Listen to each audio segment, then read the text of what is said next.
Hey guys, I've been a night shift cop in one of the biggest cities in the United States for the past 8 years.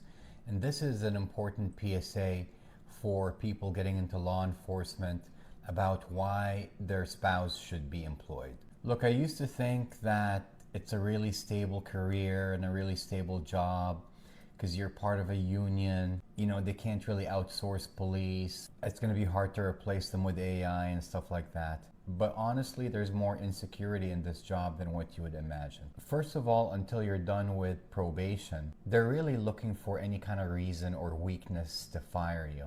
You have zero protection by the union. And then, even after that, there is a high rate of burnout. It's just a really taxing job, and even things that you could tolerate for a while, they just kind of become a mental burden when you have to tolerate them year after year after year. Even just dealing with other people's trauma. Throw on top of that the shift work and having to hear about every crappy thing that every crappy cop does on TV, it can be kind of demoralizing sometimes. And then, of course, there's the double sided risk that you're in. The risk on the streets from the actual criminals that you're dealing with, and the risk from your own administration and different political type of pressures. I think despite union protections, a lot of departments have a fire first, deal with it later kind of policy anymore, where if they think that an event that you're involved in is just going to be too visible, they're just going to fire you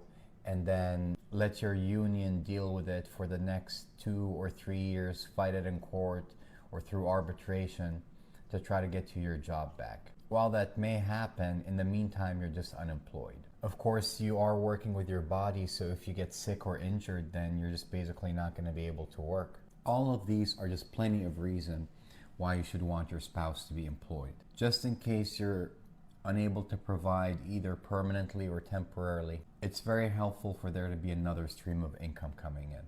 I'll add on to that it's also security for her and for your children as well. I mean, you want them to be secure in case something happens to you, right? And I'll throw one final thing out there that I've seen. If you have a spouse at home that's not working, it just gives them more time to be worried about you. It's just so much better when they're engaged in more than just keeping a home and raising their children. In some ways, the less just random free time that they have to just sit at home and dwell on whatever you're going through, maybe the better. Be safe.